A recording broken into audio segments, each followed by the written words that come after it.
계엄 사태 수사 속보부터 전해드리겠습니다. 공조수사본부가 오늘 윤석열 대통령의 체포영장을 청구했습니다. 내란 혐의를 받는 윤석열 대통령이 정당한 사유 없이 소환 통보에 수차례 불응한 데 따른 조치로 풀이되고 있습니다. 취재기자 연결해서 내용 들어보겠습니다. 김태원 기자. 네, 고위공직자 범죄수사처입니다. 네, 윤 대통령이 세 차례 소환에 불응을 했는데 오늘 체포영장이 청구됐군요. 네, 공수처와 경찰 등이 함께하는 공조수사본부는 오늘 오전 0시 내란과 직권남용 혐의로 윤 대통령에 대한 체포영장을 청구했습니다. 영장은 공수처 주임검사인 차정현 부장 명의로 대통령 관제 소재지 등을 고려해 서울 서부지법에 청구했습니다. 통상 수사기관은 피의자가 정당한 사유 없이 세 차례 출석 요구에 불응하면 체포영장을 발부받아 신병 확보 절차에 나섭니다. 공조부는 앞서 지난 18일과 25일, 29일 세 차례 소환을 통보했지만 윤 대통령은 모두 불응했습니다. 출석 요구서 수령을 거부하고 변호인 선임계나 불출석 사유서조차 따로 내지 않았는데요.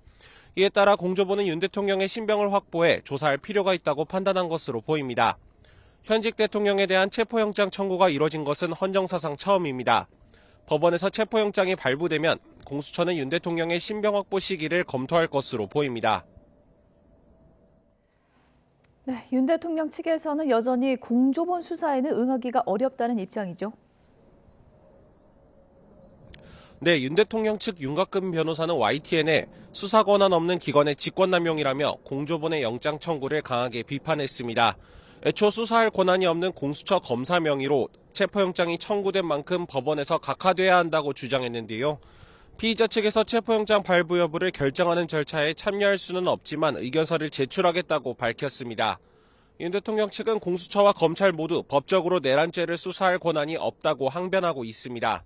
석동현 변호사도 공수처에는 현행법상 직권남용이나 청탁금지법 위반 혐의 등에 대한 수사권이 있을 뿐 내란 혐의로는 윤 대통령을 수사할 수 없다고 반박했습니다.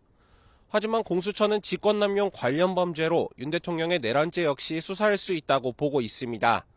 법원은 조만간 윤 대통령에 대한 체포영장 발부 여부를 결정할 예정인데 수사 권한을 두고 엇갈리는 양측 주장에 대해 어떤 판단을 내릴지도 관심입니다.